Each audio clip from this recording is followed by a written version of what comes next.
Good morning, everyone. I know it's the last day, so we appreciate everyone being here and bearing with us. My name is Rahul. I'm with Sherpa Capital Group, managing principal owner of the company. We're a small balance private bridge lender based out of Chicago. We lend on all types of assets all over the country, focused on $500K to $5 million. That's our sandbox.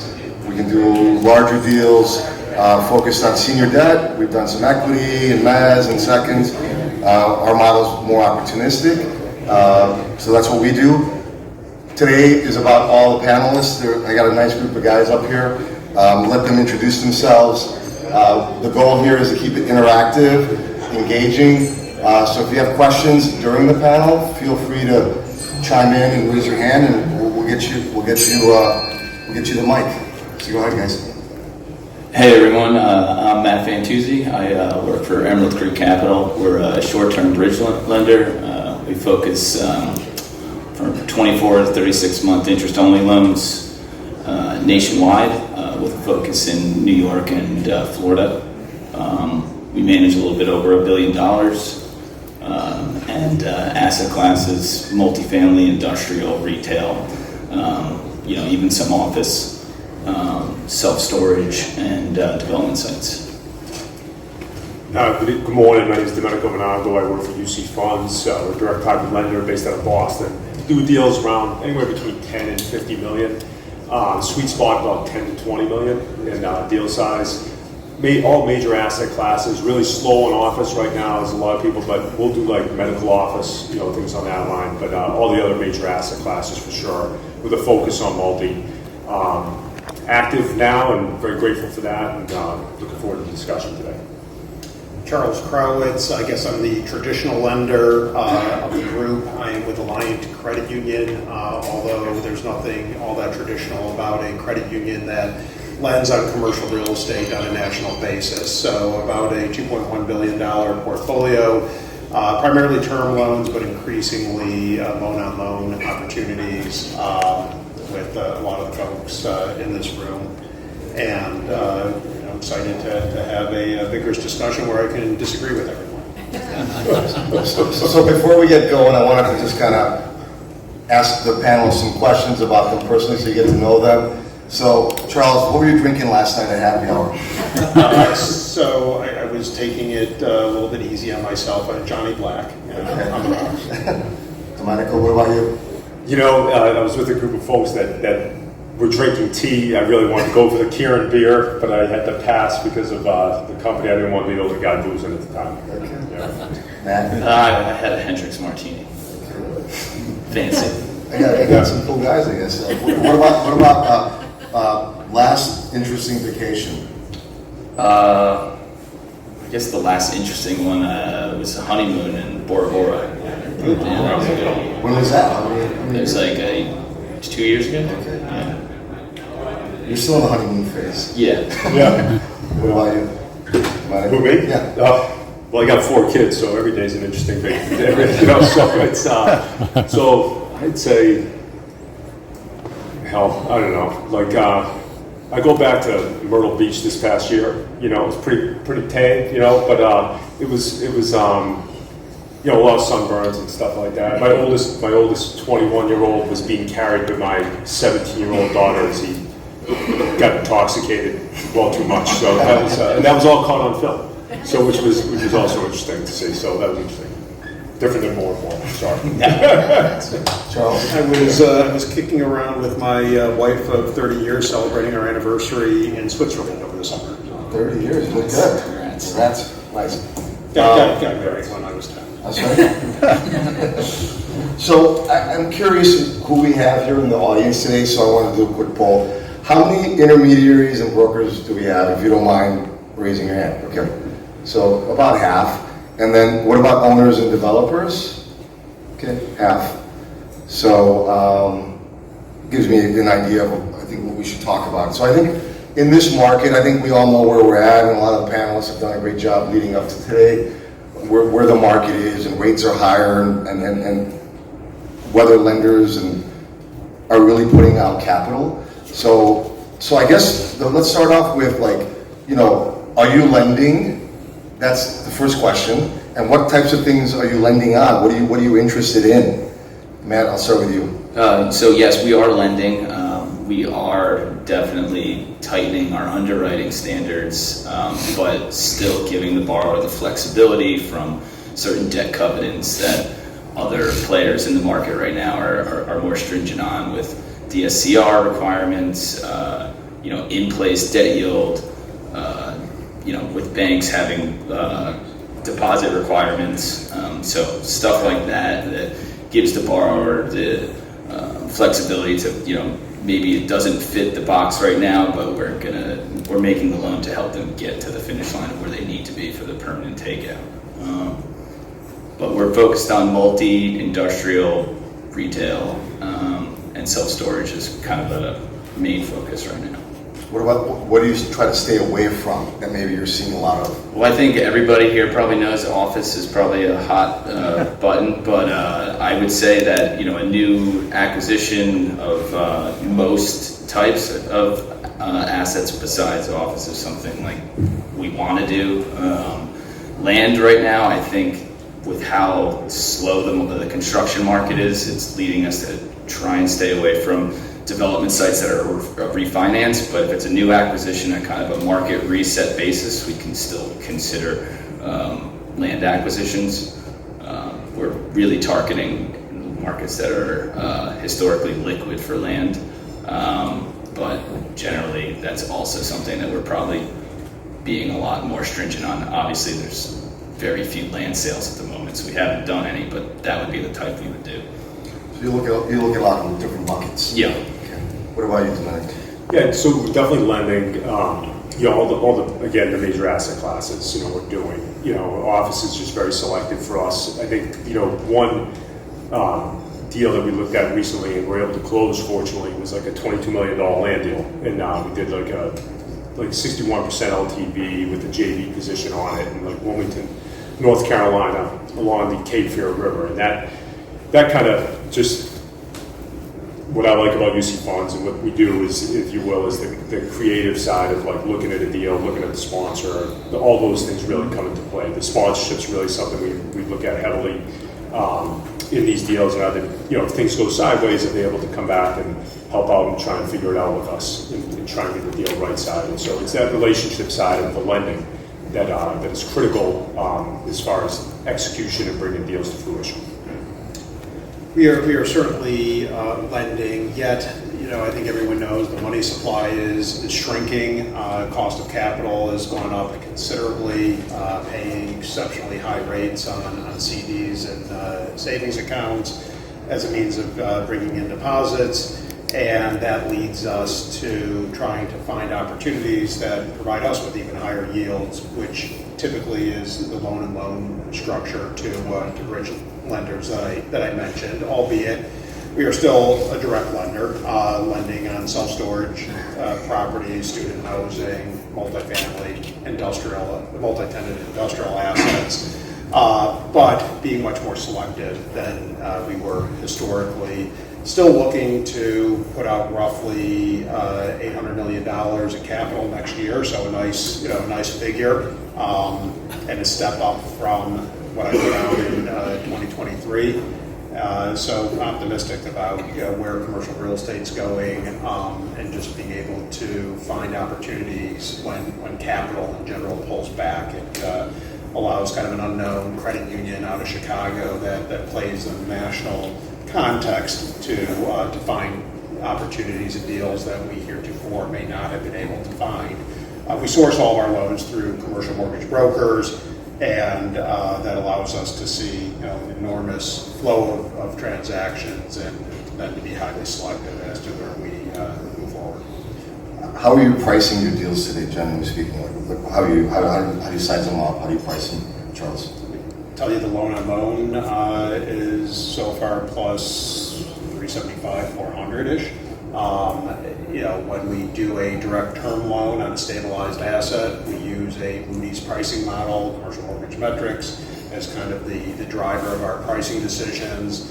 And it really depends on a lot of different factors, but in general, I would say right now, a multifamily deal is pricing at 730, 735-ish. On a five-year basis. What about you?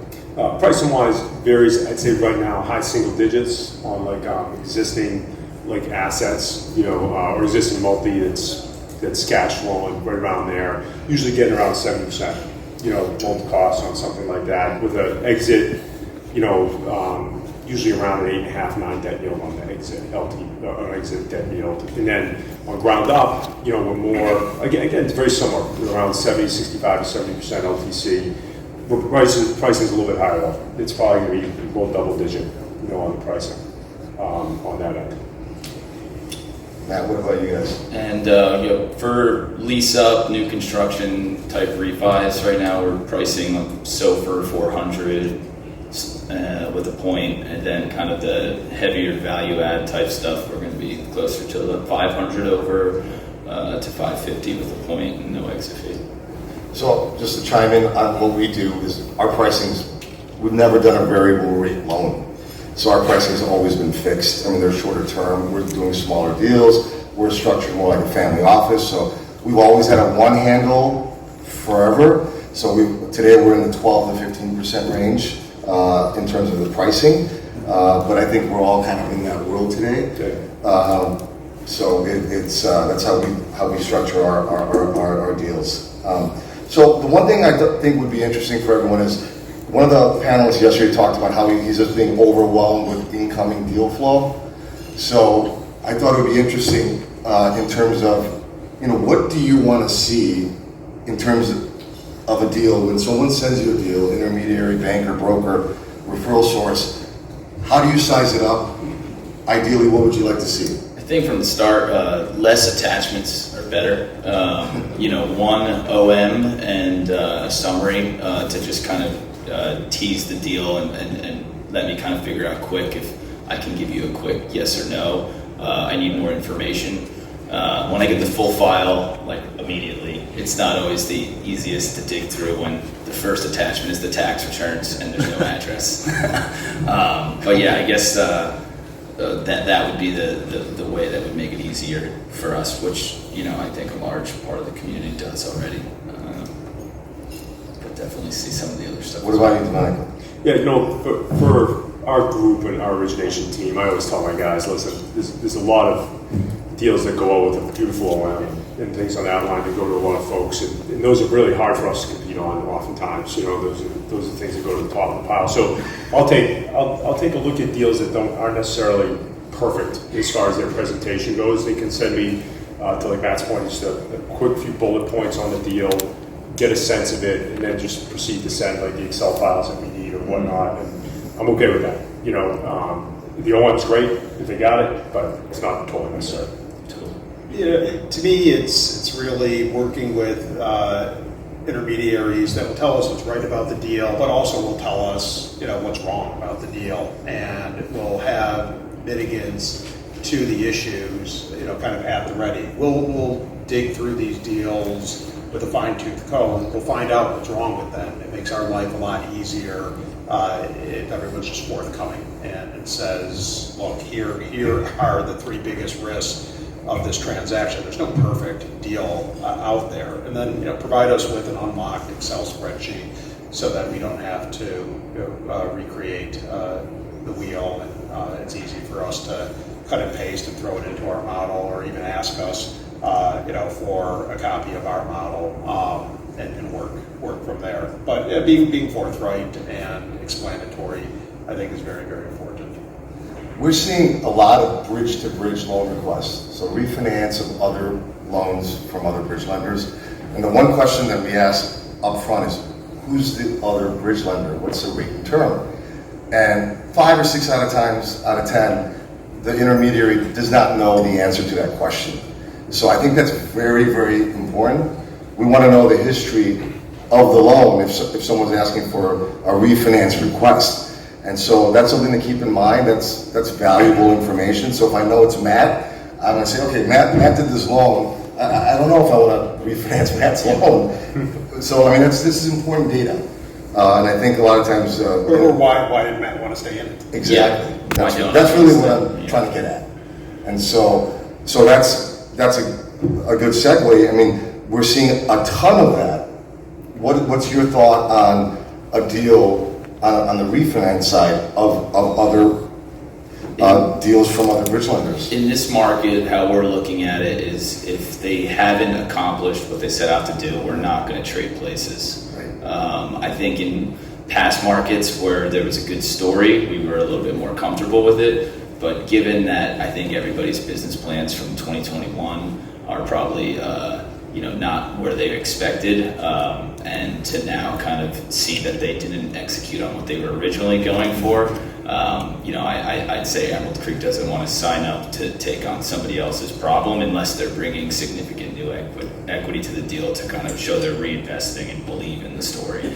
But if I'm just re-upping the interest reserve and kind of hoping that interest rates come down and everything goes back to normal, that's just not something that Emerald Creek's willing to gamble on, so that one's going to not be a fit for us. But new equity or showing that something in the project has been completed. So I think where we're willing to take other bridge lenders out is going to be construction loans where it's just new lease up, or it's the final TI lease up for maybe retail or industrial tenants, but something in the business plan has been accomplished, and there's a path to exit with a permanent lender. Charles, my guess is your approach may be a little different. No, I think Matt's kind of unforgiving and harsh. I'm a realist. I think there's a lot of well-founded business plans that have not played out, that have gone awry. We're in a very different world, and if someone comes to me and says, hey, we thought it was going to, this is what we thought was going to unfold, and we were wrong, and we need more time, and this is what we think more time accomplishes, maybe I'm just a little bit softer, kind of gentler, but I would buy into that even without having achieved certain milestones. If I thought the future was one that was being presented in an honest and kind of more reliable fashion on a go-forward basis. And I would do that in a loan-on-loan construct. So it's easy for me to say all that because I'm in a protected position in the capital stack, admittedly. How's the bank portfolio doing today? Are you concerned about certain aspects of the portfolio, or certain loans, or certain sectors? Yeah, a year and a half ago, we thought it would be brilliant to match asset and liabilities better and do a bunch of floaters. So $300 million-ish of floaters later on multifamily deals that we stressed a couple hundred basis points. Yikes, wasn't enough. Right. And we've got borrowers that are in covenant, violations and default on their debt service coverage. Fortunately, worked with a lot of fairly institutional type of players who have made a lot of money over the last 10, 15 years, and have their treasure in reserve. They're hesitant to pull out their wallet, but some of them have, and have made significant pay downs on their loans. Others have decided that not communicating with us is the best strategy, which it never is. Never is. Just kind of inflaming the beast. And but in general, we found that most of our borrowers have been realistic about the situation that they're in, have been looking for us to, in general, have offered to resize loans to move towards fixed rate financing. Some of them can't afford to fully resize the loan and have offered payments, accelerated principal pay downs over time, and that's been good for us. Others have agreed to put money in escrow because that declining interest rate in their mind is just around the corner, and we're being kind of obdurate, saying that no, that the property's suffering here and now, and you need to pay down the loan. So, hey, put a couple $1 million into escrow. We'll give you 6 more months, and if you're right about the interest rate and the debt service coverage now works, you can have your $2 million back. But if not, we're just there's no conversation. We're taking that money and paying down the loan to everyone's benefit.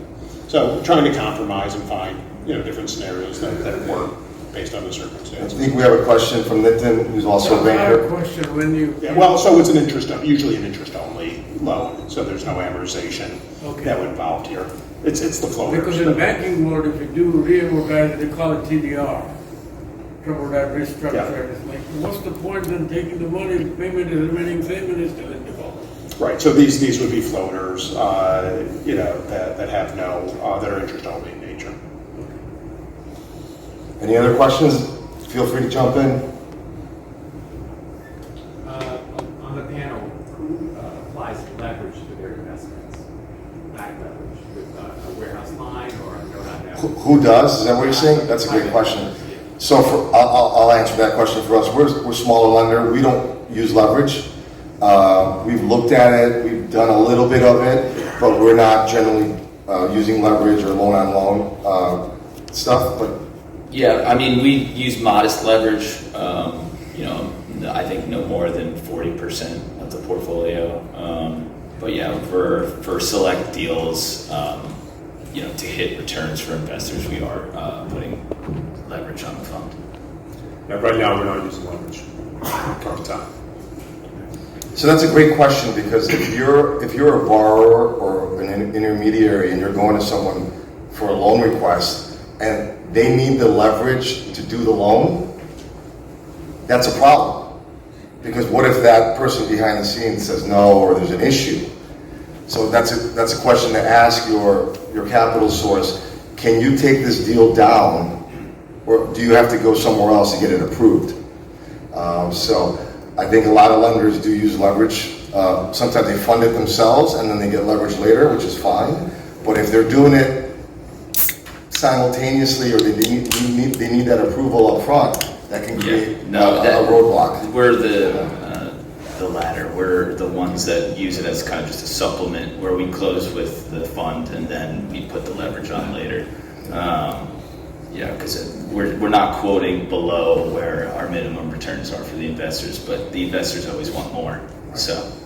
One thing, just going back to the bridge-to-bridge space, I just had a thought on that. I mean, this is just a large volume of that, obviously, coming. So I think the narrative is always, like both everybody's speaking about on this panel is the key thing. And can they come in and rebalance, and can they bring pref in? So one thing we're trying to do is just trying to help solve those problems where bringing a pref slice in for them and teaming up with other pref lenders, or figuring out if we want to do it ourselves and do a stretch. But doing that is like the creative solutions that I think you want from lenders right now to kind of provide for that space, because these are really good markets that these deals are in, and really good deals. And like one deal in particular, I can think of, like, because of COVID, the city didn't come out and look at the asset because they were afraid one person on the site was going to give them COVID. It's then the guy was 8 months behind, and there's a story there. And I think that's all. I think it's just that element of trying to figure it out, see if it works for your fund, obviously, but like figure out how you can bring pref in or things on that line. I think where he's going is there's a lot of deals with bridge lenders or debt funds or alternative capital that are stuck. So how are those borrowers going to get out of those deals? Right. And so you may have a deal like that. Right. You may have a deal like that from last year or 18 months ago, and now it's upside down. So now what? Good question. You got to roll up your sleeves. Yeah, I think it's on the lender to kind of figure it out at this point, and talk with the borrower and kind of manage the and negotiate kind of like an exit for both parties. In the event that the borrower is not willing to play ball, I think the other option is either selling the note or taking it to foreclosure. One or the other, but I think the first focus is to work with the borrower, especially in this environment where I think some people feel like this is kind of the bottom, but not what I think. So I think communication is huge. If you're a sponsor and owner, you gotta be ahead of the curve. Right? Difficult times indeed. I mean, who thinks taking something to foreclosure is going to produce a good outcome? Right. Right. Especially no matter how much equity you were upside down. fantasy, it was in your fantasy originally. It's not going to be there. Yeah. Great. The common thread through kind of starting with Matt's comment earlier about people assuming potentially rates coming down and how that impacts everybody from borrowers to lenders. let's make the assumption right now that where we are today as it relates to base rates are historically kind of where they should, quote unquote, should be. They don't come down for the next 24 months. How is that impacting how you're sizing loans today, structuring loans? How does it impact how you're managing your own balance sheets? And then what are you projecting as far as potential exits? If you talk to the equity side, all of the going in cap rates and yield on cost is going up. If for nothing else, we don't know where it's going to land. And so if it doesn't hit, whatever the rate rise in individual proprietary yield on cost that every fund would expect, then it's a no-go. So how are you all navigating that on the debt side? With the assumption that rates stay where they are, or at least stay where they are, not rise potentially in the next one? We are underwriting to the projected pro forma rents on the future permanent takeouts of what it gets done in today's market. So if where we were probably underwriting to a 7% debt yield in 2021, we're probably at an 8.5 or a 9% debt yield, depending on today's numbers.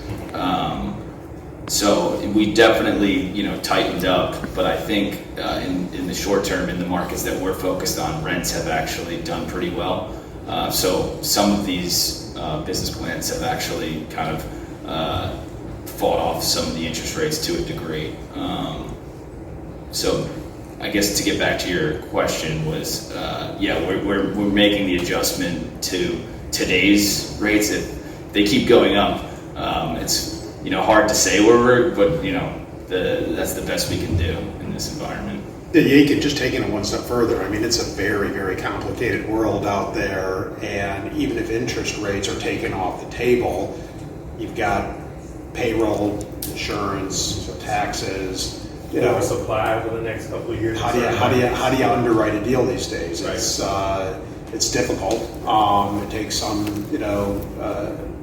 gastrointestinal fortitude to be able to get from here to there. Oftentimes the solution is more and more equity, in a deal, or allowing for pref equity or mezz to fill out that capital stack in a way that perhaps in the past you might not have been amenable to.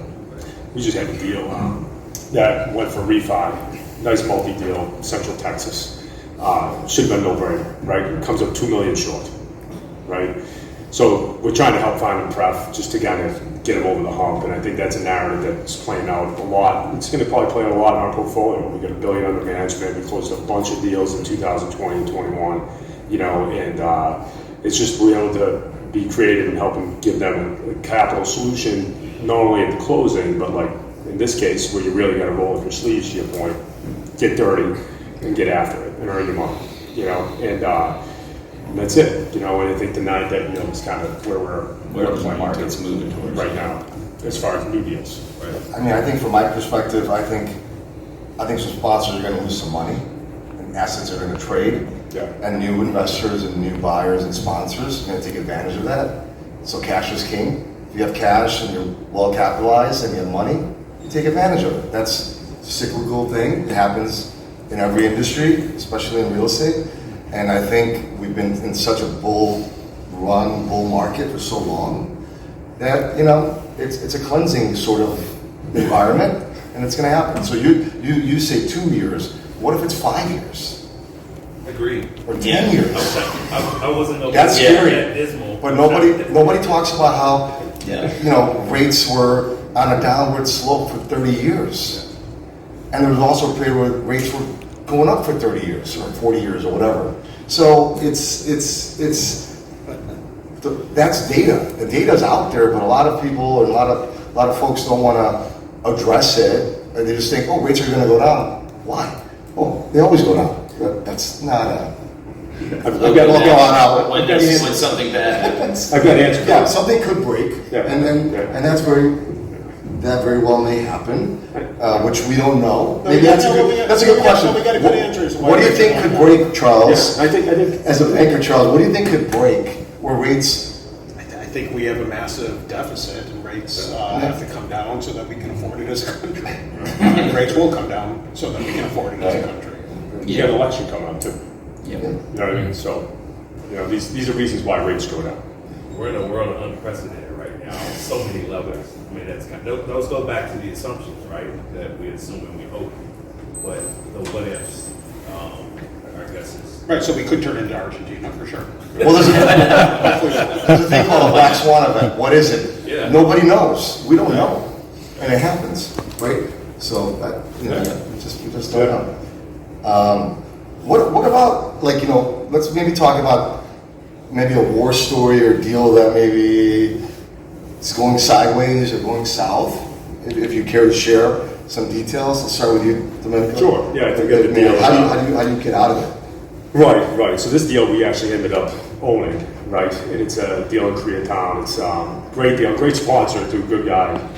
And Koreatown in LA. LA. Yeah, nice multi-deal, about 150 units or so. And so closed right at the beginning of COVID, right? And was, you know, started going, things stopped in LA, then they decided who was essential, right? That whole narrative. Then nobody wanted to come out to the asset, even though nobody was at the asset to give approvals. So that whole narrative played out. So he got behind, things snowballed. Here we are. We own the asset, about 80% built. You know, and I think with that, there's a couple options that we have. You know what I mean? I think that's a deal we didn't expect this to happen. But that market in particular was kind of crazy because the values in that market, unlike New York, surprisingly, really tanked on the multifamily side. I was talking to a gentleman yesterday who mentioned that he saw one building sell for like $900,000 a unit at one time, and then 2 weeks later, another building next door sold for roughly $700,000 a unit, about the same size. And then now this asset here is trading around, most likely going to be in the threes, like 310, 320 a unit. I mean, that's how precipitative of a drop it's been. So this is like, you know, what I mean by like really having that rolling your sleeves up and getting there. So how we're going to do it, we're not sure yet. You know, we may finish building it, we may just, you know, sell it to somebody and move forward, and then go from there. So we have a couple options. But Do you feel like there will be more of that from in your portfolio going forward, from loans maybe that are still on the books? I think people are going to be willing to turn over their keys. I think they're like, you know, we don't have a solution. That's why I was saying like the pref solutions and things like that. Are your loans non-recourse? Non-recourse. Okay. Non-recourse. Yeah, Matt, what about you? Yeah, I don't think I have a specific deal, but I do. But non-recourse or recourse? No, non-recourse. Sorry. Yeah. You know, we try to get a completion guarantee on any type of construction project, but it's not. None of our deals are full recourse.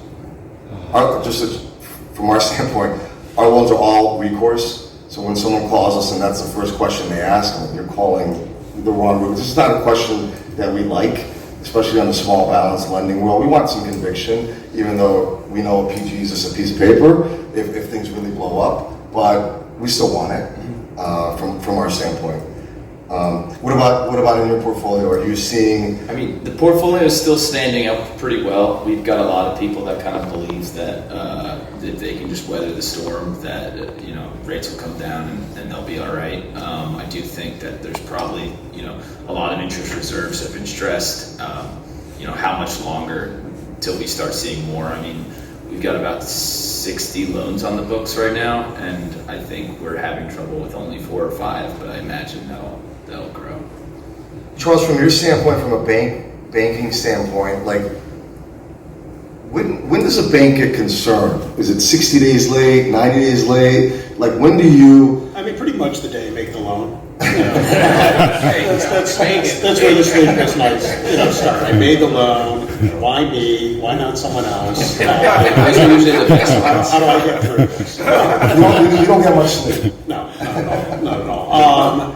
But beyond that, you know, real quickly going to troubled loan story, we only have 2 loans in foreclosure. They are on really nice shopping centers, performing quite well. They're crossed, which unfortunately makes my life a little bit more complicated because in my brilliance, I sold off a participation in one of the deals to another credit union, but they're crossed. So either way, everything's fine, and one day we get a letter, the letter that's gone out to a lot of people that says, my dad's died, I'm going through a divorce, I've rethought my life, I don't want to own anything. And if you know of anything that I own, my watch, my jet skis, one of my various homes, any of my commercial real estate properties, make me an offer, because I want to sell everything. I don't want possessions anymore. And we're thinking, that's a weird letter to receive. Quick Google search on this guy to find out he's also being sued by a partnership in Illinois. He raised a whole bunch of money to buy a piece of property. Instead, he apparently needed to buy an airplane for himself, a jet for himself, and throw a lavish birthday party for his dog. I mean, who doesn't want to do that?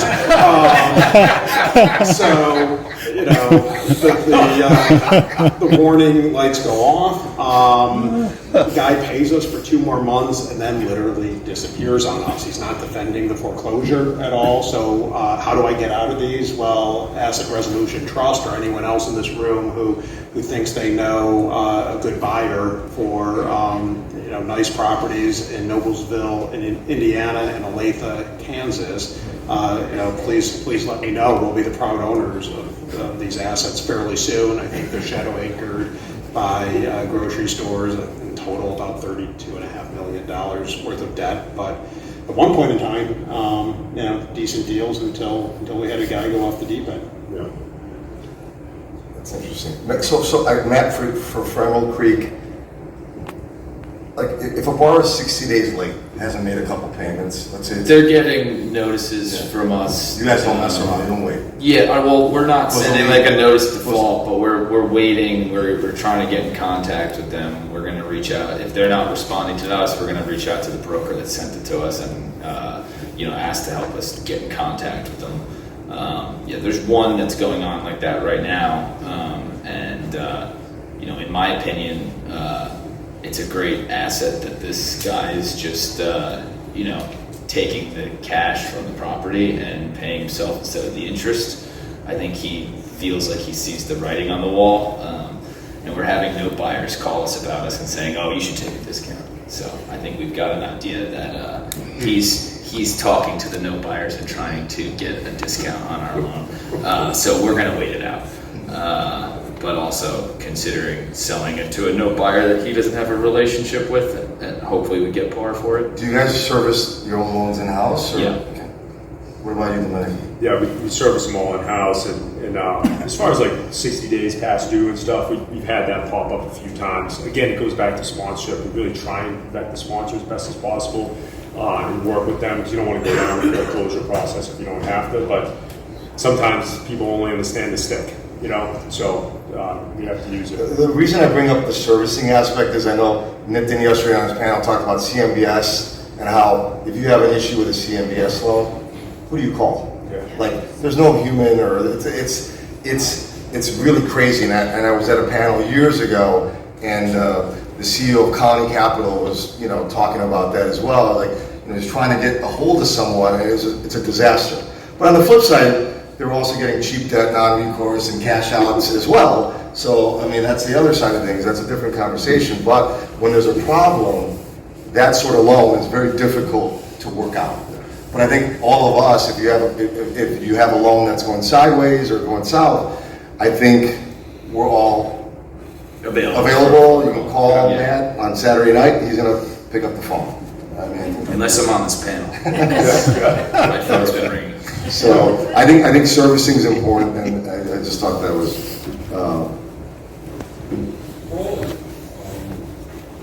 2023 along to 2024 has your Other borrowers that would have never talked to us 3 years ago.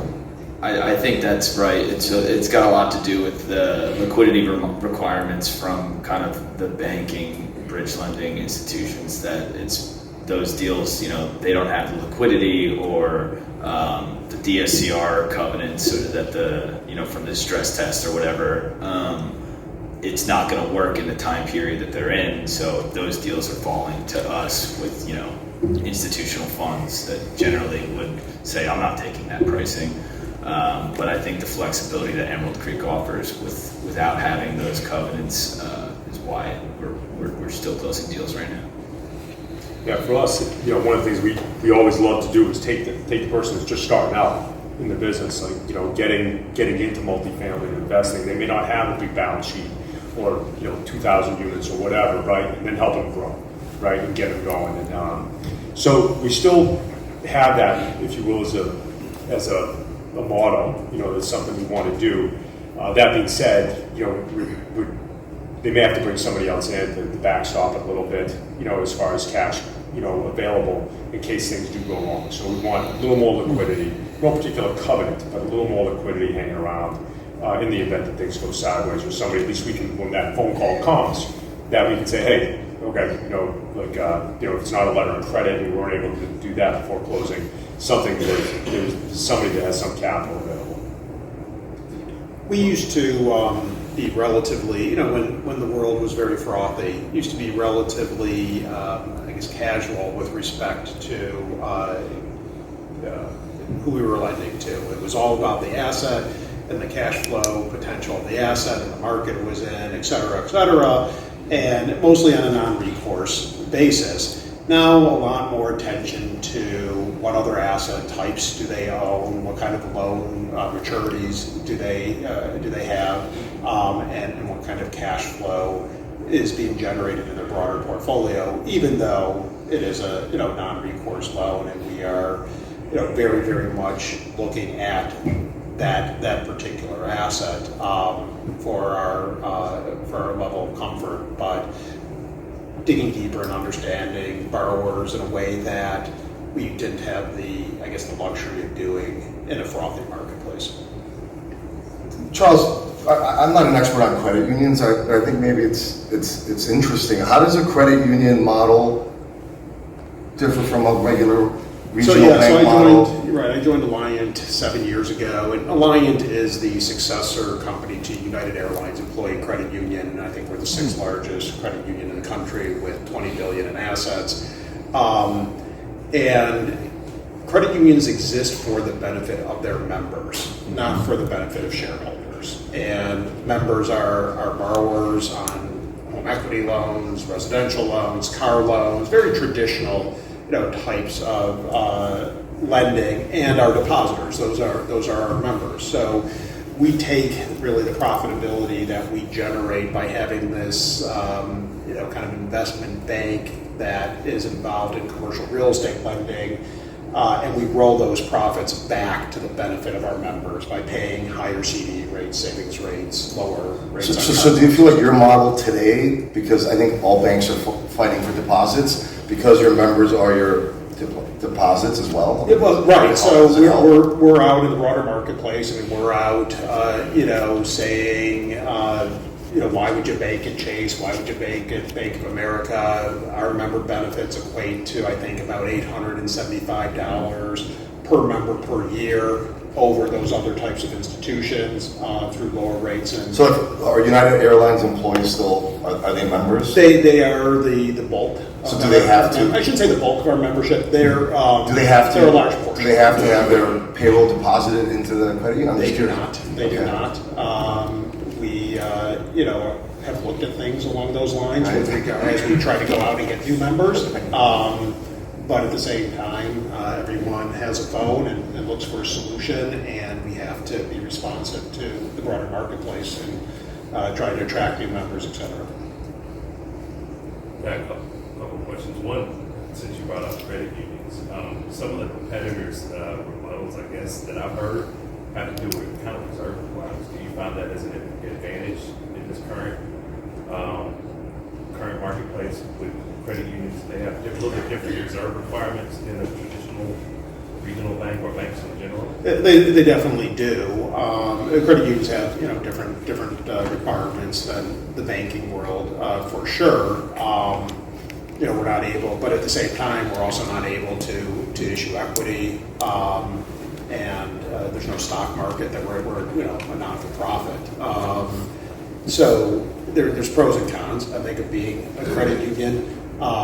And just because the government may not be necessarily having us keep reserves in the same fashion that the OCC is making banks keep reserves, doesn't mean that it's not a prudent practice as well. And there's definitely regulatory, oversight of credit unions.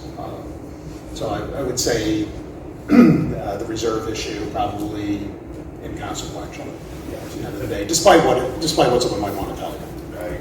I A general question and we kind of danced around it a little bit or kind of addressed it, but what's your respective position on syndicated deals today?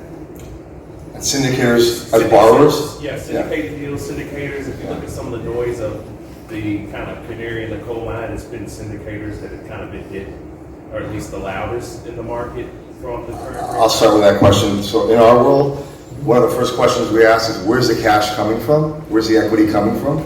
So that's very important for us. So generally speaking, I'd rather have a non-syndicated deal where the borrower is bringing his own significant cash skin in the game versus someone who's raising all the money. That 90-10 model on small balance deals, I don't like. I agree. I think for larger institutional deals, it's okay, but on the smaller stuff, it's usually a red flag. We still look at the syndicated deals, just again, same guardrails that we'll put up though, that, really understanding, have they been there, done that, what's their current portfolio, like really stress test their portfolio, really is the biggest thing I look at with a syndicator, and see where their current debt positions are on their other assets, and really understand that, because that really is, like, because if it's a house of cards, it comes down fast, right? So I'm okay if they're doing okay, but if there's holes in it. So I have a funny story about your question. Is we met with a potential borrower once at a site, and we asked the question, where's the cash coming from? He said, why do you care? Or something along those lines. Would you say that to a regular banker, like a real banker, like from Chase Bank? Like, why do you care? That's not a good response. So we did not do that deal. So I don't know. I think it's kind of comical, but that was during boom times, a good market, and it's no, we care. Still want to know. Charles, what about you? Well, I mean, look, there's anti-money laundering and Business Secrecy Act. You want to know for sure. You want to know to Yakin's point about does that borrower have access to capital, or is it suddenly, sorry, I syndicated it out. I really don't have skin in the game. I don't have the real. By the way, we have to make sure Yakin's always in our panel rooms. So he's asking a lot of good questions.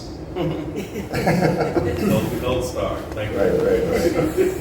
Other questions? I think we're probably we probably have 5-10 minutes or whatever. But other questions? Feel free to raise your hand. Rebecca, in the corner over there. Question?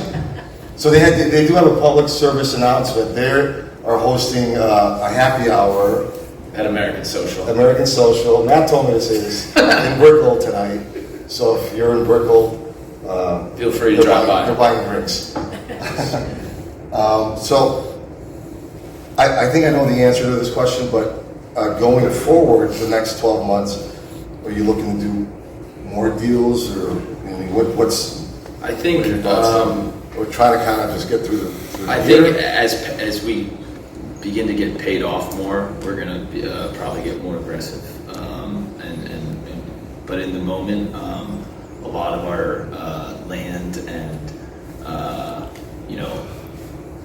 development deals that are requiring some sort of municipality approval for development, those are not being paid off rapidly. And I think as we see more of those get paid off, we'll probably venture back into more land deals. But at the moment, I think we're kind of just more focused on portfolio management and waiting for the right deals that fit our bucket at this time before we kind of go, more in a mode that we were similar to like 2021 type. Are your land deals generally accruing, or are they paying? I guess it depends, but no, they're not accruing. It's we generally have like an interest reserve for the term, which in this market, right, the interest reserve is going to be out of balance because the rates have gone up 2 or 3% since we've closed those loans. So there's kind of like at some point they have to either replenish the interest reserve account, which not all of them can do. So the other option is looking for a new equity partner or a new preferred equity partner. So that's But in the interim, I think most of the land deals we have still have interest reserves, so hopefully we'll make it to when the construction market kicks back up. Yeah, we're looking to be aggressive and keep moving forward, and I think we're going to be selective, but we're definitely going to close deals. We're definitely going to stay after what we do. It's just what we do. So I think that we're fortunate to have the capital. I mean, that's the biggest thing. Our investors in our fund are very okay with us keeping moving forward and going out. They see opportunity out there as far as looking at deals and looking at bridge-to-bridge deals even, like we were talking about, providing preferred equity. And so I just think these times they're tough, but there's always more opportunity now than ever, right? And I think it's just being smart about it, how we attack it.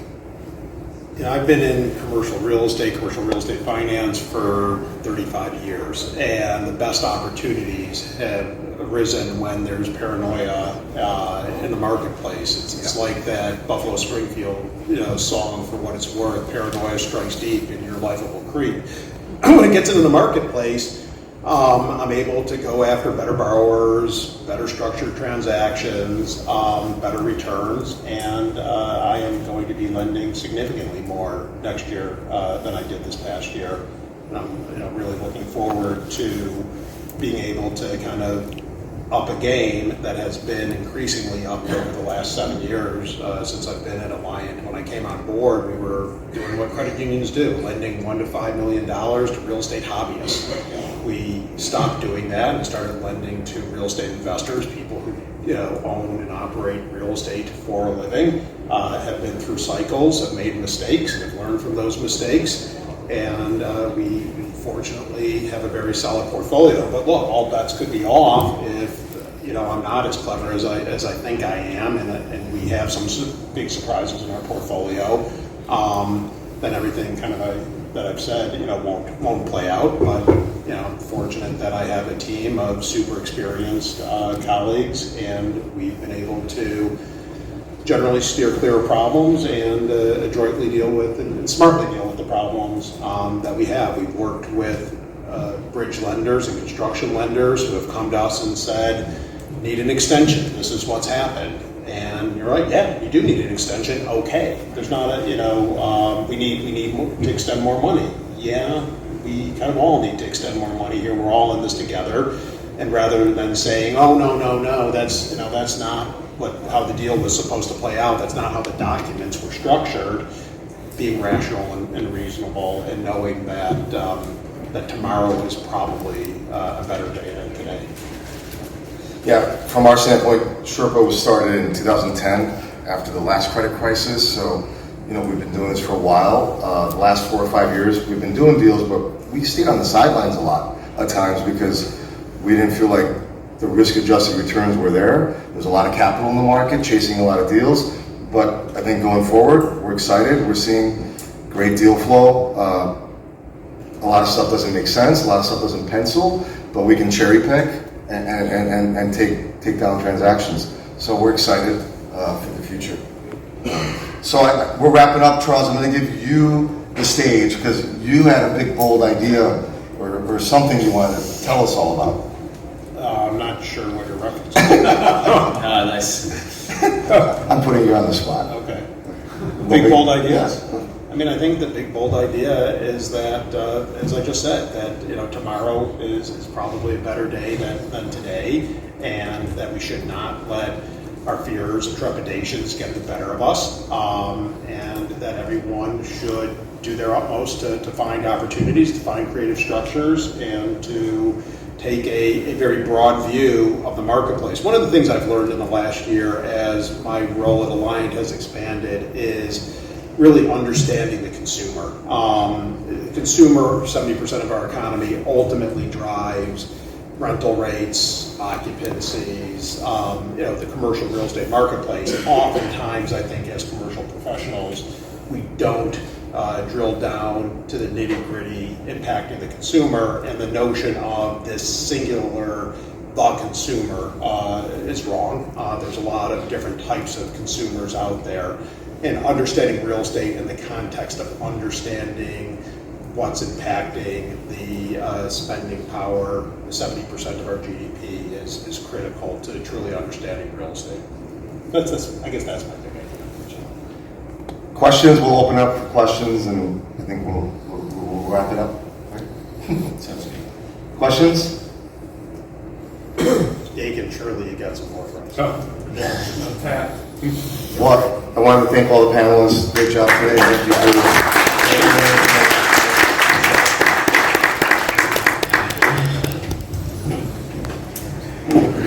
for borrowers that would have never talked to us 3 years ago. I think that's right. It's got a lot to do with the liquidity requirements from kind of the banking, bridge lending institutions, that it's those deals, they don't have the liquidity or the DSCR covenants, or that from the stress test or whatever, it's not going to work in the time period that they're in. So those deals are falling to us with, institutional funds that generally would say, I'm not taking that pricing. But I think the flexibility that Emerald Creek offers without having those covenants is why we're still closing deals right now. Yeah, for us, one of the things we always love to do is take the person that's just starting out in the business, like, getting into multifamily and investing. They may not have a big balance sheet or 2,000 units or whatever, right? And then help them grow, right, and get them going. And so we still have that, if you will, as a motto. That's something we want to do. That being said, they may have to bring somebody else in to backstop it a little bit, as far as cash, available in case things do go wrong. So we want a little more liquidity, no particular covenant, but a little more liquidity hanging around in the event that things go sideways, or somebody, at least we can, when that phone call comes, that we can say, hey, okay, if it's not a letter of credit and we weren't able to do that before closing, something that there's somebody that has some capital available. We used to be relatively, when the world was very frothy, used to be relatively, casual with respect to who we were lending to. It was all about the asset and the cash flow potential of the asset and the market it was in, et cetera, and mostly on a non-recourse basis. Now, a lot more attention to what other asset types do they own, what kind of loan maturities do they have, and what kind of cash flow is being generated in their broader portfolio, even though it is a non-recourse loan, and we are very, very much looking at that particular asset for our level of comfort, but digging deeper and understanding borrowers in a way that we didn't have the luxury of doing in a frothy marketplace. Charles, I'm not an expert on credit unions, but I think maybe it's interesting. How does a credit union model differ from a regular regional bank model? I joined Alliant 7 years ago, and Alliant is the successor company to United Airlines Employee Credit Union. I think we're the sixth largest credit union in the country with $20 billion in assets. And credit unions exist for the benefit of their members, not for the benefit of shareholders. And members are borrowers on home equity loans, residential loans, car loans, very traditional types of lending, and our depositors. Those are our members. So we take really the profitability that we generate by having this kind of investment bank that is involved in commercial real estate lending, and we roll those profits back to the benefit of our members by paying higher CD rates, savings rates, lower rates. So do you feel like your model today, because I think all banks are fighting for deposits, because your members are your deposits as well? Right. So we're out in the broader marketplace. I mean, we're out, saying, why would you bank at Chase? Why would you bank at Bank of America? Our member benefits equate to, I think, about $875 per member per year over those other types of institutions through lower rates. And so are United Airlines employees still, are they members? They are the bulk. So do they have to? I shouldn't say the bulk of our membership. They're do they have to? They're a large portion. Do they have to have their payroll deposited into the credit union? They do not. They do not. have looked at things along those lines with regard as we try to go out and get new members. But at the same time, everyone has a phone and looks for a solution, and we have to be responsive to the broader marketplace and try to attract new members, et cetera. I have a couple of questions. One, since you brought up credit unions, some of the competitors' rebuttals, I guess, that I've heard have to do with kind of reserve requirements. Do you find that as an advantage in this current marketplace with credit unions? They have a little bit different reserve requirements than a traditional regional bank or banks in general? They definitely do. Credit unions have different requirements than the banking world for sure. We're not able, but at the same time, we're also not able to issue equity, and there's no stock market that we're a not-for-profit. So there's pros and cons, I think, of being a credit union. And just because the government may not be necessarily having us keep reserves in the same fashion that the OCC is making banks keep reserves, doesn't mean that it's not a prudent practice as well. And there's definitely regulatory, oversight of credit unions. So I would say the reserve issue probably inconsequential at the end of the day, despite what someone might want to tell you. Right. A general question and we kind of danced around it a little bit or kind of addressed it, but what's your respective position on syndicated deals today? And syndicators as borrowers? Yeah, syndicated deals, syndicators. If you look at some of the noise of the kind of canary in the coal mine, it's been syndicators that have kind of been hit, or at least the loudest in the market from the current. I'll start with that question. So in our world, one of the first questions we ask is, where's the cash coming from? Where's the equity coming from? So that's very important for us. So generally speaking, I'd rather have a non-syndicated deal where the borrower is bringing his own significant cash skin in the game versus someone who's raising all the money. That 90-10 model on small balance deals, I don't like. That's I my agree. philosophy. I think for larger institutional deals, it's okay, but on the smaller stuff, it's usually a red flag.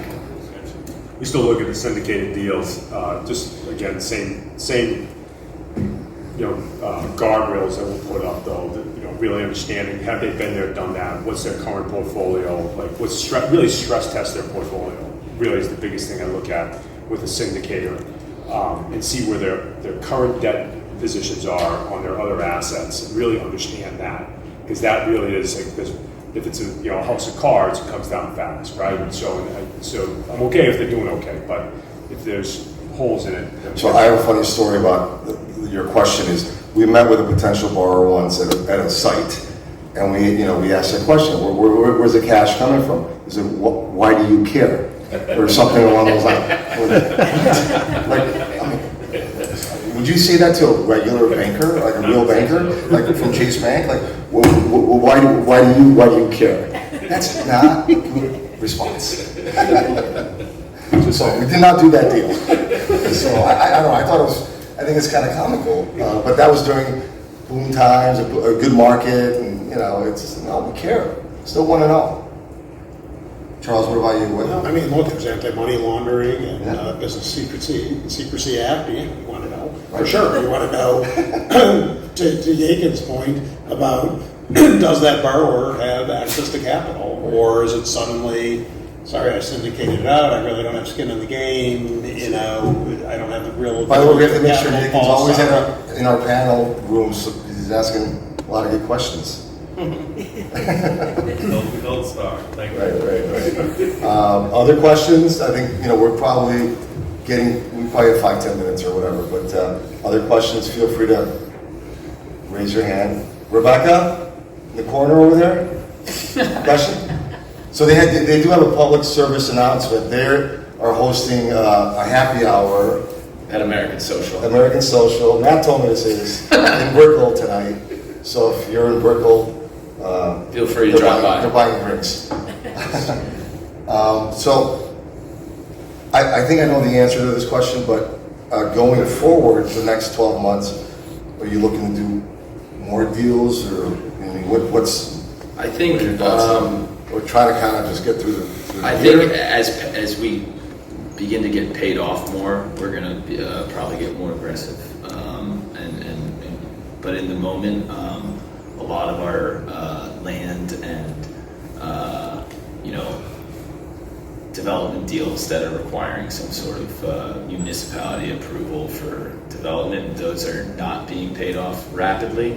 And I think as we see more of those get paid off, we'll probably venture back into more land deals. But at the moment, I think we're kind of just more focused on portfolio management and waiting for the right deals that fit our bucket at this time before we kind of go, more in a mode that we were similar to like 2021 type.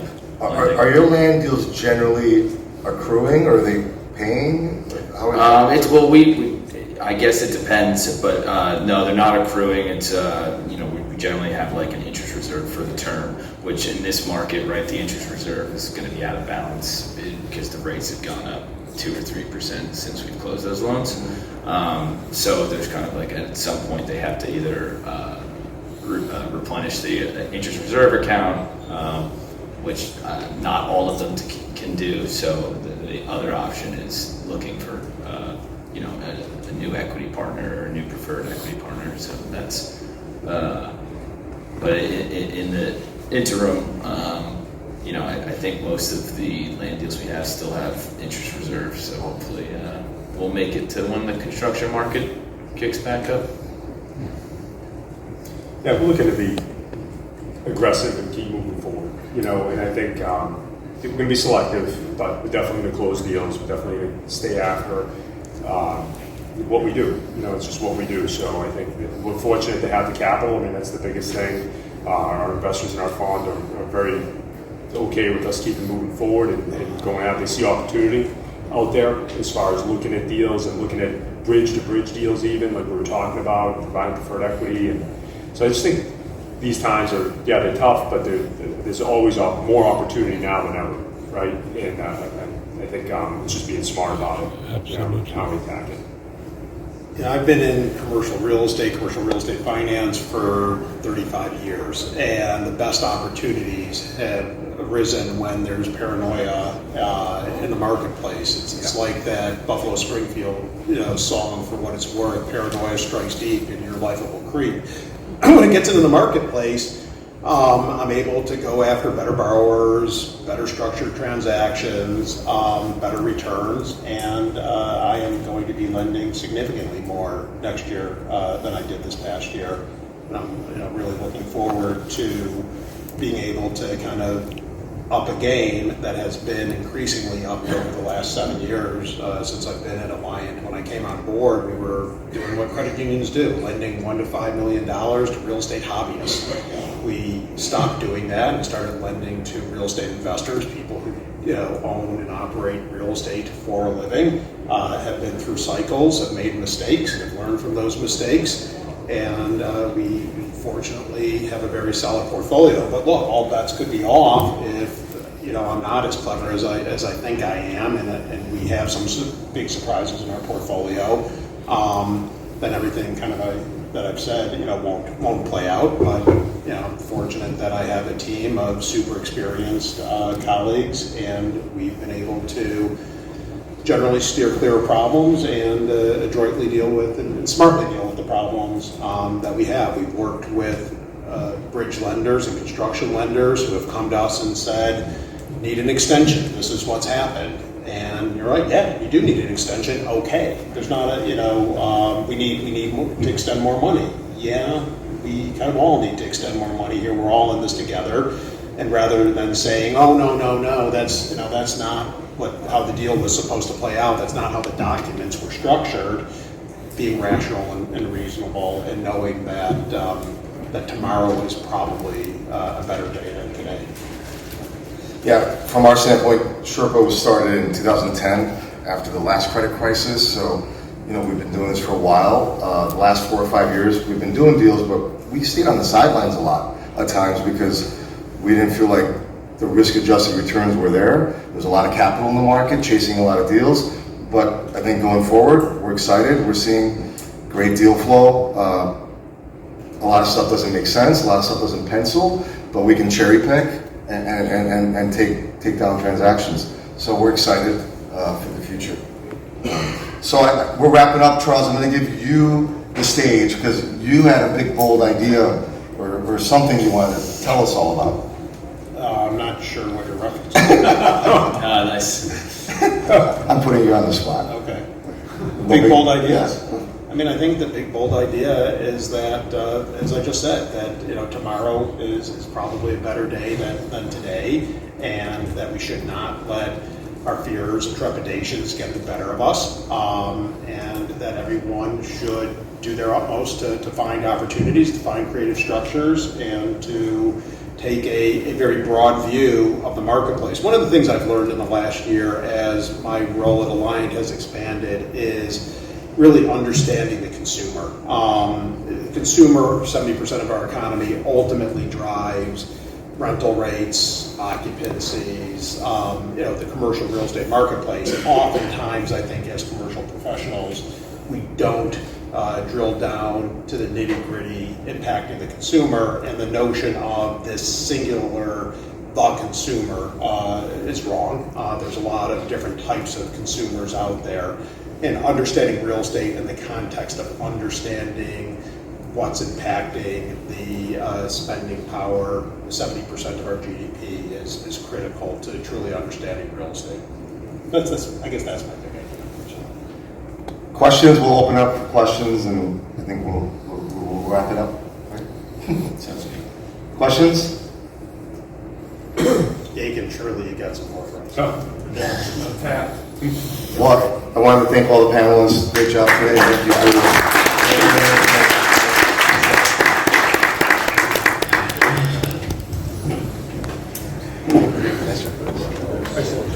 A question for you, sir. Sure. Have you recorded all of the sessions? Yes. No, just today's. Just Because this is today? the last day. Did you record any yesterday at all? No, I'm so sorry. David Federman invited me today, Oh, I see. one of the speakers. I see. Why I was asking is I got here late yesterday and I missed the first session. No, I wish I would have been here. And I really wanted to see it. And Yeah. I was gonna say you recorded. No, not yet. I mean, I didn't. But I have today, Okay. which was really good. Did you record the first one today? No, I recorded just this. Just this one. Yeah. Yeah. It was good. It was excellent. If you want a copy of it, I would Yeah, be that'd be happy to. wonderful. I'd be happy to send it. My name is Chris. Chris, how do you do? Nice to meet Nice you. to meet you, Chris. What's your name? Eduardo Enrique Capriles. Eduardo. Mucho gusto. Thank you. Yeah, I'll send you an email. Fantastic. Right, thank you. Thank you so much. Appreciate it. Here. David, if you can turn that down just a little bit, appreciate it. All right, just a couple of quick announcements here before we get started with this session. Just so everybody knows, after the conference here is over, you guys will be getting some evaluation forms emailed to you, some surveys. We ask that you guys do fill those out. We love the feedback every year to make these conferences even better than next year. So if everybody could please make sure to get those filled out. We do appreciate everybody coming out this year. This is going to be our last session for today. And then right after this, we will have lunch. But before we do have a prize to give out from Lumint. Dave Repka, if you could come up here. You won a great Yeti cooler from Lumint. This is better than a Bentley. Yeah, we told him it might have been a Bentley, but it was close. It was close. So, all right. Well, we appreciate it. I'll go ahead now and turn the time over to Gary Bechtel from Red Oak. All right, thanks, guys. Well, thanks for staying and sitting through the last panel of the day. Hopefully, we've saved the best for last. So, appreciate you guys being here. So, we're going to talk about bridge lending, all things bridge lending, both from a lender standpoint and from an intermediary standpoint. So, I'd like to introduce my panelists and have them introduce themselves and then tell you a little bit about where they play in the space, and then we'll go straight into questions. So I'll start at the far end. Jimmy Calvo from JLL Capital Markets. Hey, good afternoon, everyone. As Gary said, Jimmy Calvo. I am in the debt and equity placement group at JLL, mostly focused on construction financing, just kind of given the climate down here in South Florida. but also do a fair bit of bridge lending for cash flowing and fully stabilized assets. Been in JLL for about 2.5 years. Before that, worked at Lone Star in Dallas, and prior to that, also worked at Deutsche Bank in the leverage finance group. So a bit of a second career coming from corporate finance to commercial real estate, but that's a little bit of myself. Jack Miller, Gelt. Yeah, my name is Jack Miller. I'm with Gelt Financial. Gelt is pretty much a national small balance private lender. We do everything from debt to JV equity. We buy distressed debt. Anything in the real estate and debt field, we're active in. On the smaller side, we're focusing on deals literally as low as 50 grand, and the biggest deal we have on our books right now is 5.4 million. Great, thanks. Next to Jack is Mike Baggiano from A10. Good afternoon. Mike Baggiano, A10 Capital. A10 Capital is a middle market balance sheet lender, primarily in the $10 to $50 million loan space. We have the ability to go up to $130, $140 million. We offer both permanent and bridge financing. We're active in this market. Our signature transaction of the year was an office building down in Wynwood, $130 million bridge loan. So we do have a selective, I would say a highly selective appetite for office, but it's got to be check the right boxes. I know I said office, I just don't want to have people thinking that. The O word. The O word. It's a 4-letter word, but it's 5 letters. And then Daniel Sobelman from CRE Bridge.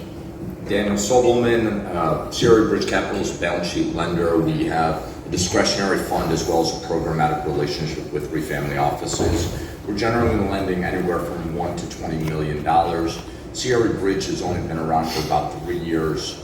My predecessor, I started a private lending platform at a private REIT in Chicago, and then prior to that, built a private lending platform for a family office in Chicago. So I've been in it since the 2008 crisis, and this is now my own shop that we started about 3 years ago.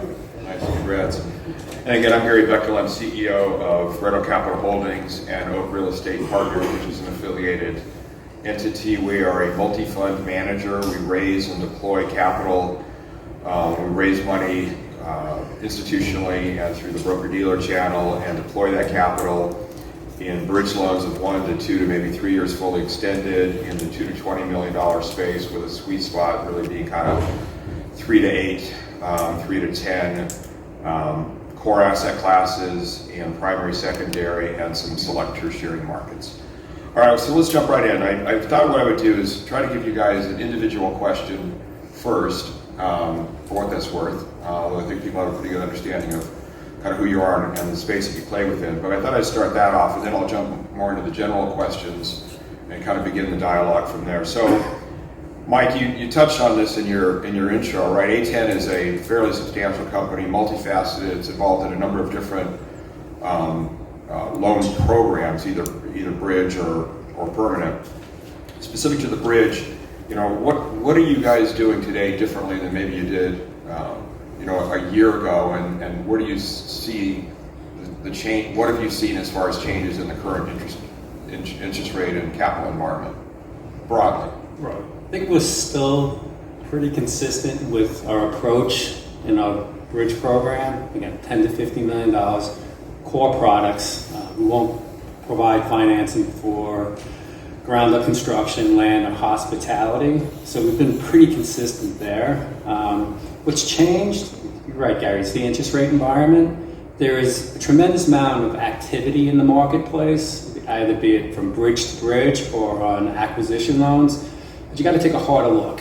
I think everybody's busy looking at deals. It's just getting folks, all the players from the lender to the borrower to the mortgage banker aligned with the new reality of where rates are, and as a result, leverage is not where it was a year ago. And that's the new dynamic. That's the reality. Interest rates are interest rates, and that drives the majority of loan proceeds. But that's where the market has changed. Yeah, no, that's right. Jack, you touched on this again in your opening statements, or opening comments, that you guys operate in the smaller, end of the space. Do you see any dynamics differently in the small balance sector versus the what I'll call the mid to large balance that lenders like A10 or ourselves operate within? Are there specific challenges in dealing in the the $1 to $5 million space versus the $5 to $50 million space? I guess is the question. Yeah, in the smaller space, you're dealing with a lot of mom and pop operators. We deal, with people. Give you an example. I was talking to someone who lives in Brooklyn, New York. They have a bakery on the first floor, or a pizza place on the first floor, 2 apartments on the second floor. That's our client. Yeah. We're seeing, as Michael said, tons. Volume on what we're looking at is way, way up. Volume on what we're closing is way down. So we're just looking at a lot more deals. You have to kiss a lot more frogs to get one. And there's a lot on our end. A lot of our borrowers are frankly very emotional. While they hear interest rates have gone up, they say, "But why me?" So they're not as, I don't want to say not in touch with reality as much. But what happens, what we're finding is we issue term sheets. They're saying, "Why me? I'm deserving of a better rate." We don't hear from them for 60 days. Then they call us, "Oh, I got to close next Friday. Can you get this to closing in 3 days?" So a lot of very rushed closings when they shop around and they're not getting the leverage or the yields they want. Yeah, 100%. I mean, it used to be, we talked about a bid-ask gap between buyer and seller. I think earlier this year there was a substantial, in some cases, bid-ask gap between lender and borrower. I think borrowers finally got the message and it set in that the rates we have today are the rates we have today, and the rates we'll probably have on a going forward basis. And there's not going to be a substantial amount of capital coming into the market, so I better transact today versus going into an unknown next year. So we see the same thing, I think, in every sector. So Jimmy, you're the sole mortgage banker intermediary on the panel. So you see it from both sides, right? You see it from the lender side, interacting with lenders like ourselves and many others in the market. But you also see it from the borrowing side. What have you seen change, or what are you seeing today? As you guys try to place capital for your borrowers, both the borrowers' expectations and the feedback you get in the market from the lending community. Yeah, thanks for the question, Jerry.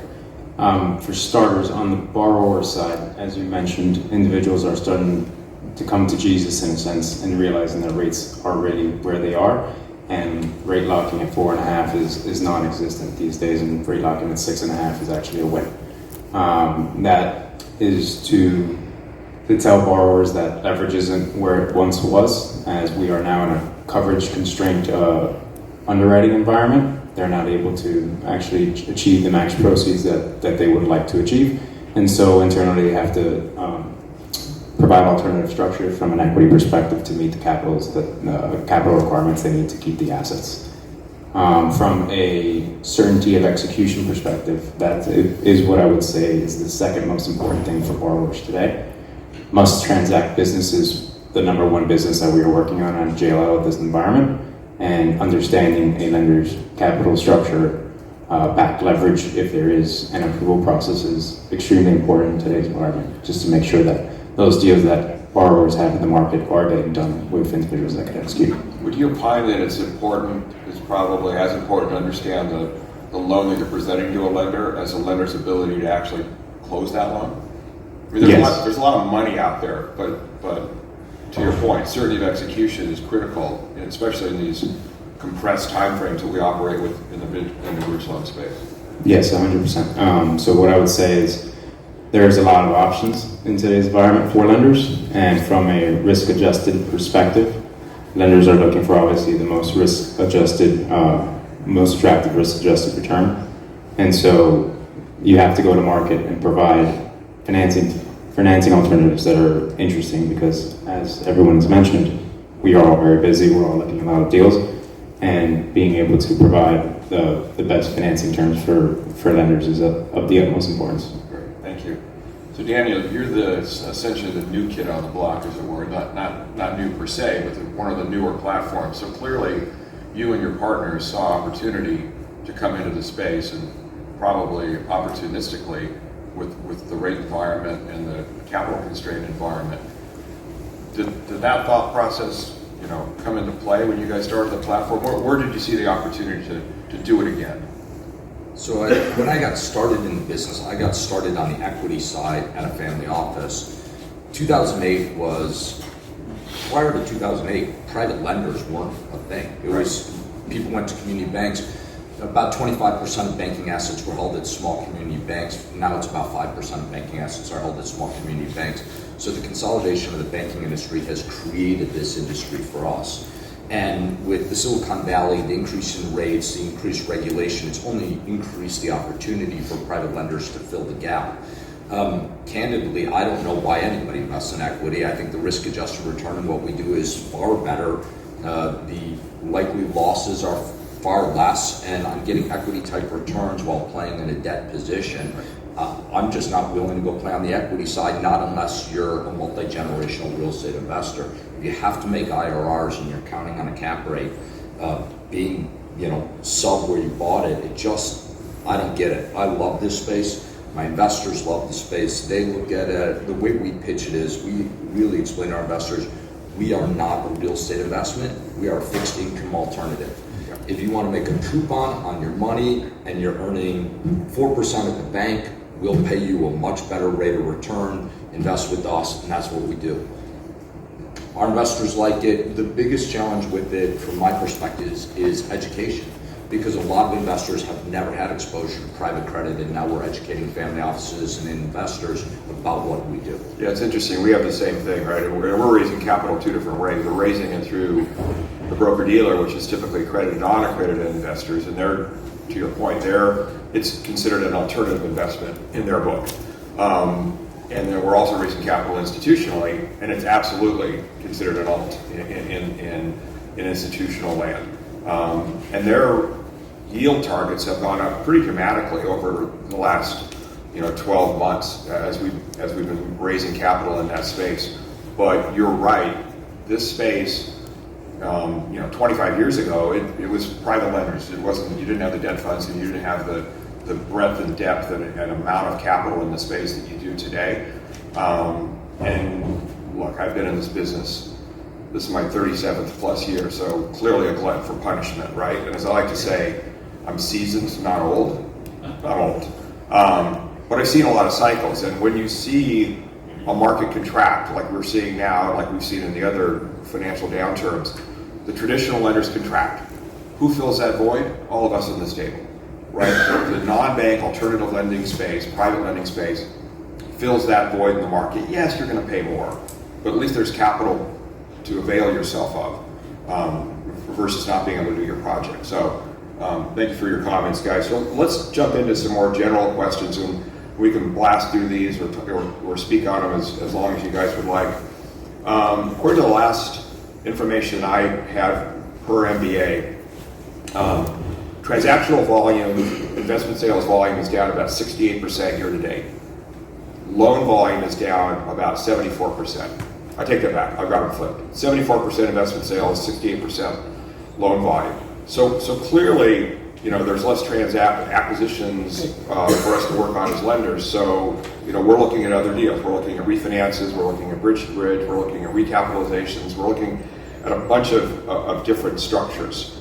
The anticipation is that volumes will be lower again next year, which is actually a fairly substantial disconnect because there's between $1.7 and $1.9 trillion maturing between now and 2025.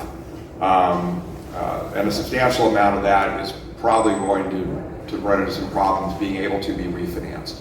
So in anticipation of potentially lower volume next year or higher rates next year, what are your guys' thoughts on how that's going to affect your business? Or are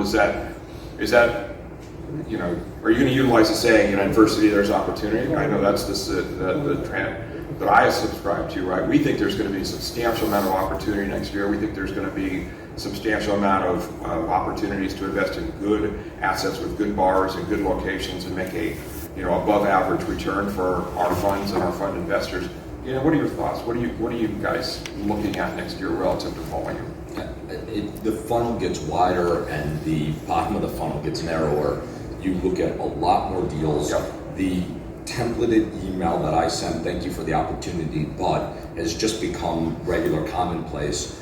And I really think to be able to get deals done, what you got to be able to do is look through most lenders are pretty lazy, especially when you get to the big banks. They're just, if it doesn't fit in the box, it's not crystal clean, they're just passing on it.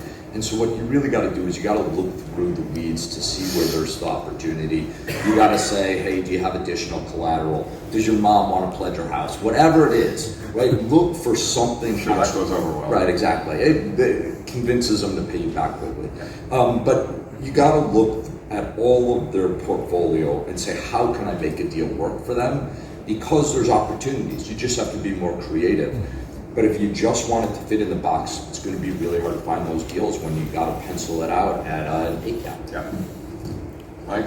So Gary, I think the market's really bifurcated. When you talk about 1.6 to 1.1 trillion debt wall coming due, there's two buckets there. It's the loans that originated 10 years ago. Those are probably fine in themselves. The lower leverage, they didn't have the run up in values, and the rents have increased.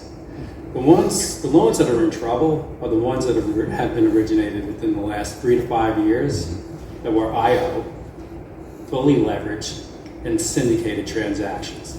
Because the likelihood that a GP can go back to his LPs and do a capital call and bridge the difference between the values of real estate today versus where they were underwritten 3 to 5 years ago, I see it all the time. They were underwritten to a 4.5%, 5% interest rate on the exit, and today's rates are between 7 and 8.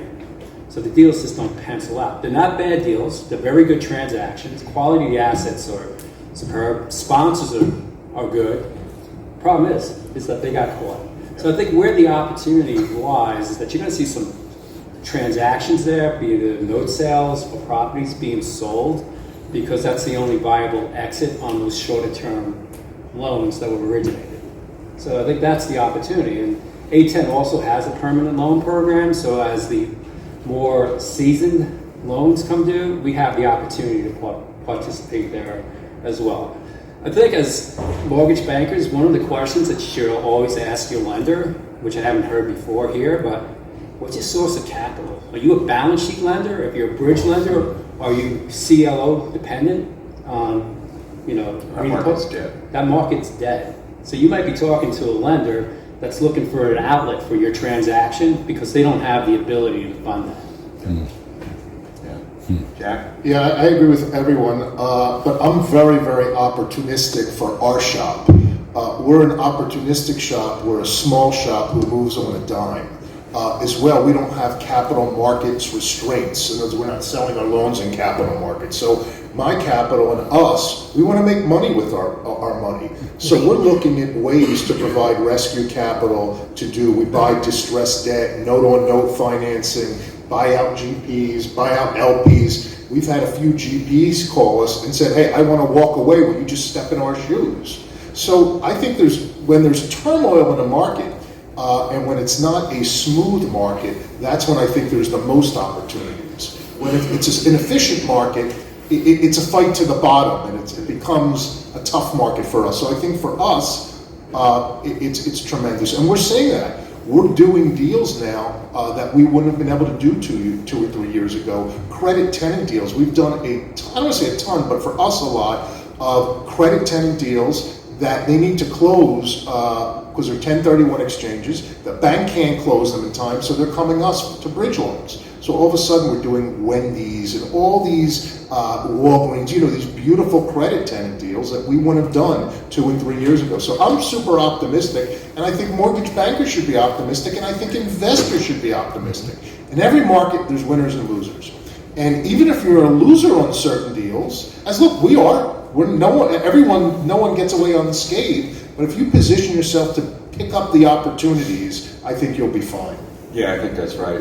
So Jimmy, JLL is a behemoth, right? You're top 3 in top 3. Debt originations. Yeah. So not that I'm asking you to speak for JLL, but what's the view at JLL, or what's your view of what next year looks like?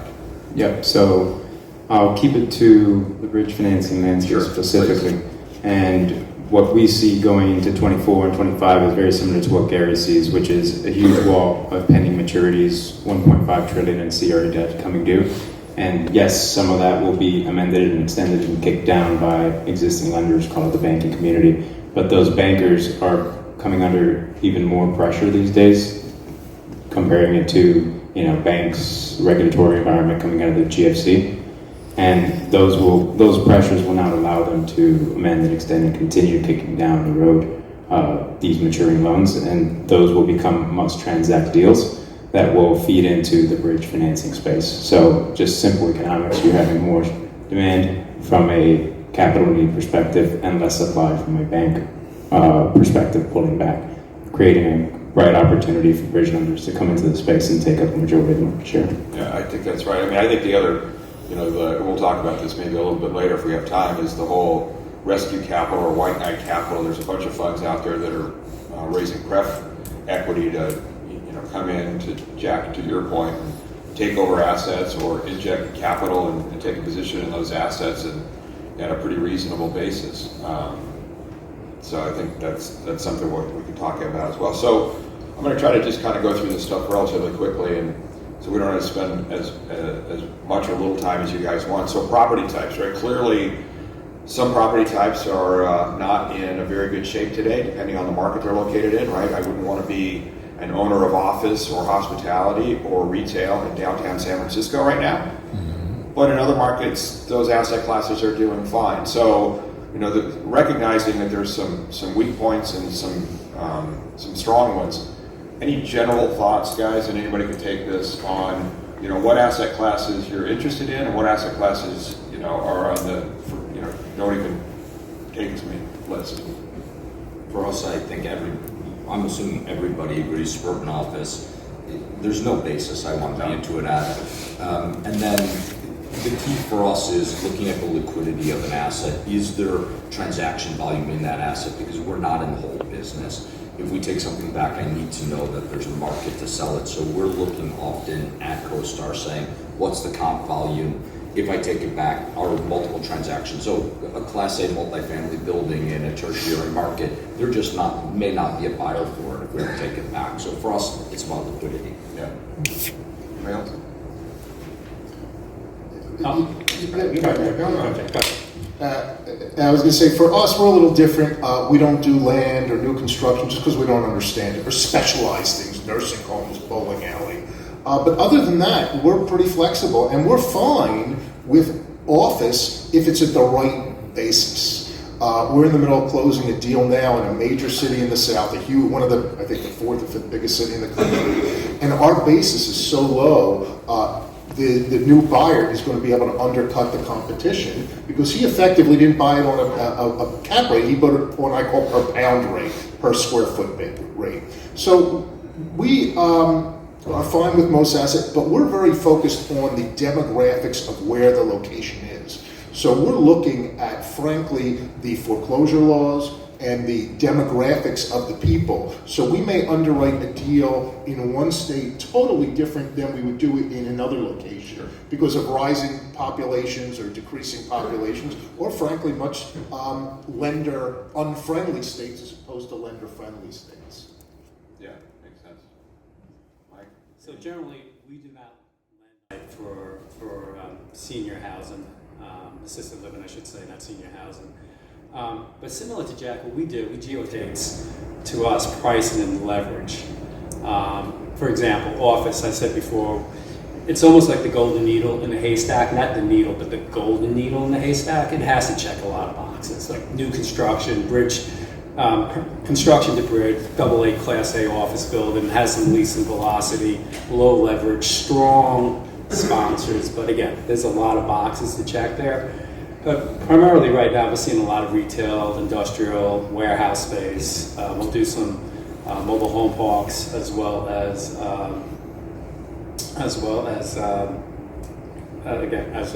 office. I want to touch on what Jack said. I guess you're right in the aspect that there is a price per pound that matters, right? Hotels scare me because they're operationally intensive, and when things go wrong, they go really wrong. But we just closed on a couple of hotel deals where we're in at $25,000 a key on a replacement value of $200 plus a key. And it's just hard to argue with that basis. You kind of say, I can liquidate it, somebody will buy it if it's vacant at my basis. So the same thing goes with office. At the right price per pound, per square foot, you say, how do I lose on this asset? I agree 100%. We've done some hospitality, the same thing, where the price per key is so cheap. And we've had hospitality go bad, and we've called in hospitality management companies to manage them. And we've done, I mean, it's ugly for 6 months or a year, but if your basis is low enough and the location's good, you'll do fine. Yeah, I mean, somebody, another panelist yesterday referenced the sale in downtown San Francisco recently, and they acquired it for $300 million, 3 years ago, and then it just traded at $60 million. Well, to your point, Jack, they just reset the basis. So is that something I would lend on? Probably not, right? Because it's to me, it's still kind of catching a falling knife in San Francisco. I think there's still some blood to be let there. But you're going to see more and more of that to reset. I mean, because just think of what they can charge or not charge as far as rental rates to make that deal pencil. They can undercut the market 100%. and still buy the market. 100%. Yeah, I agree 100%. But Jack, I think one thing you have to be cognizant of, especially at the office and which market you're in, you can get a Class A office building in Atlanta at a steal, but then you say, I'm going to undercut the market. Population basis. The more population, the better for us. Got it. All right, so let's talk about the fun stuff, right? Interest rates. What a roller coaster this has been. So a year ago, SOFR was 305. Today, it's 533, and it's been trading in that range for a little while now. 10-year Treasuries a year ago were 414. They almost hit, or actually they broke 5% briefly before retrenching, and they closed yesterday at 467. So not the end of the world, but still much higher than they were a couple of years ago when they were in the twos. Look, the question is twofold, guys. A, are you fixed or floating? And what's your outlook for interest rates on a going forward basis? My view is the rate environment we have today is the rate environment we're going to have probably for the next 9 to 12 to maybe 18 months. I just don't see, barring something unforeseen, a lot of downward pricing pressure on it. Set the election aside.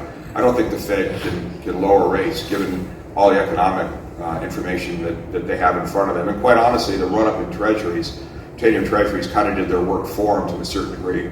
So they didn't have to pop another rate increase in there. I still think there's one coming. I don't know if it's this year or next year. But generally, fixed, floating, and thoughts on rate environment. I'll take this. So I have my crystal ball here, right? You got the suit on. So I got my crystal ball and suit on. We're A10 capital on a bridge, we're floating rate. On a permanent loans, we're fixed rate. What kind of rates? Both of them. Well, where are you pricing them now? On bridge, we're pricing at 375 over 1 month from 375 term SOFR. Terms 1 month term SOFR, and then on the permanent, we're anywhere from low to upper 200 SOFR treasuries. But if you look at the forward curve and you believe in the forward curves, to Gary's point, it's the Fed's policy, it's going to be higher for longer is true. Because if you take a look at the forward curve, it's above 5 over the next at least 24 months. If you look at the forward curve on the SOFR, the shorter term money, it actually shows a decline next year.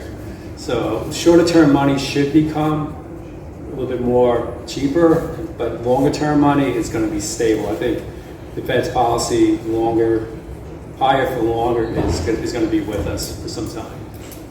Yeah, actually, I looked out 2 years, 26. It's actually down, I think, a couple hundred basis points. On long-term SOFR. Yeah. Yeah, we're generally floating rates. I don't prognosticate or take any guesses on interest rates. I started almost 62. I started when I was 18. I was originating loans at like 15 and 16%. That's what prime was then. I've survived then. I'll survive now. I'm going to pass that on to borrowers. Yes. Yeah, I mean, we quote everything on a fixed rate basis currently, although we probably will quote in our institutional fund on a going forward basis next year on a SOFR plus basis. But we pay a fixed rate of return to the investors that are in our various funds, which is why we charge a fixed rate of interest to the borrower. But depending on the program, we're anywhere from, in today's world, 9.5% best case to probably more like 11 or 12. depending on how much lift and how much of the equity structure we may provide within a deal. 35-year 35-year end. Right, and it's just, and we're sitting there saying, we cannot rely on that as your takeout loan. I gotta underwrite you to a traditional lender. Yeah. Even if you are gonna go for the HUD loan, I just can't take that type of compressed risk. Yeah. We're gonna roll out a HUD bridge program, but one of the requirements are, the borrower has to be on their HUD app. It's a bridge loan, but they need to close within 12 months. It's competitively priced. There's going to be some extension options, but they're going to be pricey because that loan's meant to be less than 12 months. And if you extend out, you're going to pay for it. I mean, even if you get the worst HUD office, it shouldn't take more than that. Correct. So, I mean, that's an example of how we're going to try to get creative in the marketplace. Yeah, I think that's right. Yeah. I think that's right. I mean, we don't need to belabor the point on underwriting, right? But you know, it's been interesting this year, and this is market by market, and Florida is one of the worst offenders of this, right? We've actually seen in some cases where rents are trending at whatever, 2-3% a year, but expenses are trending higher. In Florida, you've got this insurance issue that's really become a problem, and that the insurance rates are just completely out of whack. Texas is a little bit along the same, and even my native California is becoming an issue in some areas. So for the first time in my career, at least that I can remember, because my brain doesn't work as efficiently as maybe it did, you know, you've got the potentiality for negative net income growth over the 2 or 3 or 5 years that a loan may be on one of our books, coupled with, which we can talk about as well, a potential increase in capitalization rates. So you could literally be in a situation where the projected NOI is actually going to be slightly lower than what it was originally projected at, and the value is going to be lower because the cap rates are. And we're operating expense ratios for buildings. You used to underwrite it at 38%. Now you're underwriting at 50%. Right. And you add that with the increased cap rate, and the compound decrease in valuation is staggering. So guys who bought it, somebody I think was talking about on the last panel, buildings that were trading for $450 a door are now trading for $250 a door because of the increased expenses and cap rates. Yeah. It's crazy. I mean, Jack, Mike? Yeah, from our perspective, we don't underwrite for an exit, but we underwrite to service. So when we underwrite, we assume, and by the way, we do a ton in Chicago. We're having all kinds of problems with the portfolio there because it's impossible. The taxes are crazy, the insurance is crazy, you can't foreclose, you can't evict, it's just nuts. So we... Sounds like California. Yeah, so we literally, how we underwrite is we come up with what we guess the insurance is going to be, guess what the taxes, guess what the expense load is, and inevitably there's a disconnect with what the borrower presents us, but never has a vacancy, never has an eviction, never has any capex, and what we think. And that's how we lose a lot of deals. Yeah. I think, Gary, you're spot on about Texas, Florida, and California insurance. I mean, a year ago, in my prior underwriting experience, we always checked on the property taxes to make sure they were reset to new sales value. Now, you got to look at the insurance and say, is that a premium based? Have you gotten quoted on the premium? Because if you haven't, and you're just assuming a 5 or 10% increase, you're going to get retraded. You're going to be retraded on proceeds because rest assured that insurance premium is going to be higher than a 5 or 10% increase. The other cost that you got to take a hard look at is the labor cost because that has gone up tremendously too. So, I mean, you're right. The expenses have increased. Revenue, 3% rent growth. Yeah, but it's market by market, right? Yeah. In markets like, Florida, Miami, right? In markets like Nashville, I mean, the rents are still, at a higher, rate because of all the influx of people to a large degree, right? But in most markets, right? I think the traditional, if you're going to raise, rents are going up 3 to 5% a year is still pretty valid. But the expense side is in some markets has been outpacing it. To your right, and labor is a big part of that. The whole purpose of my business is to bridge you to the takeout. Right. And that takeout, right? That at that conclusion of your game plan, right? I'm part of your game plan. I'm underwriting what's the likelihood of you being successful. At the end of that, that's when you get your payday. Yep. Totally agree with you on that. I mean, we will allow in really rare instances cash out, but it's got to be a really good story. They have to be well along into the business plan. There's sufficient equity that remains in the transaction. I find it difficult just to get to a cash neutral position on a bridge to bridge. You know, we prefer cash in on those type of transactions on bridge to bridge. But to your point, it's just, yeah. Jimmy, are you seeing borrowers come in and say, I want to de-risk myself, and within the senior stack, or they're saying, I'm going to de-risk myself by going out and getting as a pref? Both cases, but it's our job to educate our borrowers and let them know that the same messaging that you guys are providing, which is cash out is not on the table in this environment, is the new normal, and that's kind of how it is today. Specifically on the development side, it's a similar topic but a slightly different, is when developers come to us saying, hey, we bought the land at X, have gone through rezoning and want to contribute it at Y, maybe 100 to 50% increase versus their cost basis, and that is pretty much the same as a cash out in a certain perspective. And that's also not accepted in today's lending environment, even in the hottest markets in the country, be it South Florida. It's just not a risk lenders are willing to take. Again, why do I want to de-risk a borrower when they haven't completed their business plan yet, right? Agreed. Jack, any thoughts before we move on? Yeah, pretty much the same thing. We're stabilized deals, we'll do cash out. Value add deals, really no cash out. We've done it if it's the right basis. We're very big on cross collateralization. So we look, as I think you said or somebody said, if there are other assets unencumbered. We're going to take moms home, right? Well, we don't take moms home, but if they own another shopping center or mixed use or something, we're big on that to get them the cash dollars they need.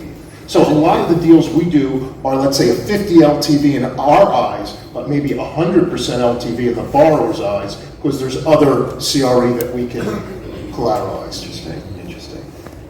We touched on it a little bit, but I'll go back to capitalization rates. The general trend is we've seen even in the golden children of real estate, industrial and multifamily, the trend now is cap rates are rising slightly. I think the new norm for multifamily, from what I'm hearing, is 5.5% versus the crazy numbers of 3.5% we used to see a few years ago.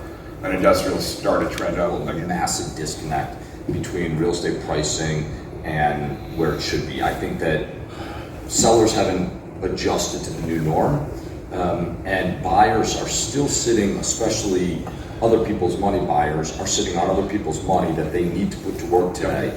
And as a result, I still think assets are trading at higher values than they should. So you think they're overpaying to deploy the money? I think absolutely. I don't understand why anybody is buying an asset with a neg arb on the debt rates. The cap rates have to be higher than what you're borrowing at, but I'm still seeing assets trading at cap rates lower. And even if there's a value add opportunity, it better be a really good value add opportunity to justify that. So I still think that there is some pricing discovery to be had. I think we're going to see lower pricing. I'm kind of a cynic on it. I think cap rates are going up. Especially after today. I'm listening to everybody talk about rates on this panel, and even larger institutional capital guys like A10 are still, would you say you're doing your permit? You're basically at about an 8? We're basically in the mid 7s to low 8s. Yeah, so if you're borrowing at an 8 on his perm, how's the cap rate lower? Yeah, how are you buying a 7 cap? Yeah. You gotta buy a 9 cap. You gotta buy a 9 cap. By the way, I agree with 100% with you, and we're underwriting almost everything except for credit tenant deals at a 10 cap, 10 to 12 cap. Wow. So Jimmy, are you guys seeing the same thing when you're working on assignments and the appraisals are coming back? Are you seeing a general trend of cap rates increasing? Yeah, across the board nationally. Yeah. From what was once the peak of 2021 to now, and even on a month-over-month basis, we're seeing cap rate expansion. But interestingly, when you're going against the debate between the investor and the appraisal, you're obviously able to massage those cap rates a bit. Even though they are expanding, you'll still see a large delta between where appraisals are coming in at today versus where the most recent trades are happening. If my team can't underwrite an asset and I can't get opinions of value from brokers that I value, an appraiser, it's too arbitrary. Well, they're using the trailing data too. Yeah, I agree. It's interesting. We stopped doing appraisals maybe 5 or 6 years ago, and we do all internal evaluations now. For us, it's really, I would say, primarily three-pronged. It's our own cash flow analysis. We rely very heavily upon broker opinions of value, and what we're doing, not to give away any trade secrets, I'm going to any market for any asset class and finding out who are the top 3 brokers in that market for that asset class. It's public, easy knowledge. Get on the phone with them. They know every asset. That's smart. I agree. So Gary, we don't rubber stamp appraisals. So we take a hard look at the appraisal, compare it, for sure. and compare it. I mean, there was a comment yesterday made as instructed. No, that doesn't exist. Okay, because we are going to take a hard look at all that commercial real estate and their underwriting, and if it doesn't align to where we see rents are, or we see vacancies, it's going to be adjusted. Your numbers, yeah. Yeah, it's going to go back. Perfect. All right, we've got about 5 minutes left, guys. I wanted to open it up to questions from the audience. If you guys have any questions, please feel free to ping this esteemed panel of knowledgeable guys. 2 panels ago did a great job on analyzing it. You have to capitalize it. You have to assume it's not an expense. It's not that you're taking it off of the NOI. Yes, you're taking it off the NOI and you're underwriting it that way, but you really are increasing your basis. And so the deal that we did alone on, there was a $1.6 million a year ground lease payment. That adds $20 million to my basis on that asset, something to that effect. I'm doing that off the top of my head. But so you have to capitalize it and assume that it's in essence increased where I'm lending to. So you like it, you would do it, you do it. I'll do it. No, I don't like it. I hate it. But it was other aspects of the loan justified it. But ground lease, it's cheaper than, I won't play in the mezz pref space. Ground lease is similar to that. It's just like I was a little bit more comfortable with ground lease than I would be being in a mezz or pref position. I think it depends on the nature and the remaining term of the ground lease and the structure of the ground lease, right? Is it contractual bumps, CPI bumps? Is there 10 years left or 99 years left? Is it subordinated, unsubordinated? It just depends. You know, it depends. But by the way, we would do a ground lease deal if it was correct, if it was satisfactory to us. Yeah, we've done it both ways. We've done it for the leaseholder and we've done it for the owner of the ground. And we're fine with it. You just have to use common sense when you're underwriting it. As Gary said, what's the bumps? What's the term of the lease? You know. Right. But yeah, we love them. It's not our preferred transaction. Yeah. Unless it's subordinated. No, I'm with you. Yeah.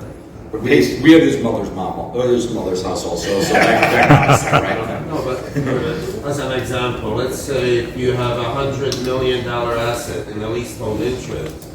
There's a problem now. I have to make those payments. Bingo. Right, and that's the scary part. It's the same thing with PACE, by the way. I mean, it's a great form of equity in my mind, but you've got to be careful as a senior lender because if there's any event of default, it's like taxes, going into default. It's got to be cured by somebody. Yeah. So Gary, I had the benefit of doing asset management, and you would, during great times. You say it's a benefit? I think that's actually a benefit because you can see, for learning, you can see what can go wrong with certain transactions. And ground lease, that primes the mortgage. So as a senior lender, if the borrower stops making payments on that ground lease, you're responsible for those payments. 100%. As a lender. As a lender. Out of curiosity for the lenders on the table, what would you say is the spread from a spread on the interest rate perspective between a non-ground lease and a ground lease deal? So we have a pricing model that it basically takes into account everything, right? The experience of the sponsor, their net worth as a component of the loan. I think we consider that being a second lien position, and it's a 2.5% loan. I was going to say. Yeah. For us, we don't really have a pricing model. We use what I call the SWAG model, which stands for scientific wild ass guess. We don't have anything sophisticated, but we would probably charge 200 basis points more, maybe another couple points. Yeah. Honestly, it's what we can get, to be very candid. Just to be blunt. And Gary, I think you're generous at 100 basis points. No, I would say minimum would be 100 basis points. Yeah, we're probably 2 to 250 over because we are in a second lien position. So. Well, I mean, you're assuming it's an unsupported ground lease, yeah. Yeah, so it's amazing how you get that pushback when you say, will you be willing to subordinate to the senior mortgage? And more times than not, you get a pushback on that. Oh, for sure. Yeah, for sure. Yeah, we definitely don't have a pricing model at JLL. We have a collection of bids and quotes from lenders like yourself, and that's the same spread, the delta that we're seeing between ground lease and non-ground lease, between 150 and 250. Okay. you.